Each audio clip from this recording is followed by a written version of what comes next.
এক সন্ধ্যায় বিদ্যুৎ চলে যাওয়ার পর দাদুর ঘরে সবাই মোমবাতি জ্বালিয়ে গল্প শুনছিল।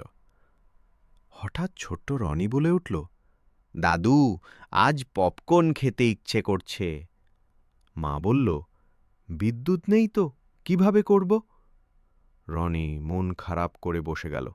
ঠিক তখন দাদু একটা পুরনো বাক্স থেকে বের করল তার প্রিয় 2000 ওয়াটের ছোট্ট পপকর্ন মেশিনটা। সবাই অবাক, এই পুরনো মেশিন এখনো আছে? দাদু হাসতে হাসতে বলল, এটা আমার কলেজ জীবনের সঙ্গী। তখন সিনেমা দেখার সময় আমরা নিজেরাই পপকর্ন করতাম। সবাই খুশি হয়ে উঠল। একটা ছোট ব্যাটারি চালিত ইনভার্টারে লাগিয়ে দাদু চালু করল মেশিনটা। পটপট শব্দ হতে লাগল। কিছুক্ষণের মধ্যেই মাখন গন্ধে ভরে গেল ঘর। রনি খুশিতে লাফাতে লাগল, ওয়াও, দাদুর মেশিন ম্যাজিক! ঘরের অন্ধকারে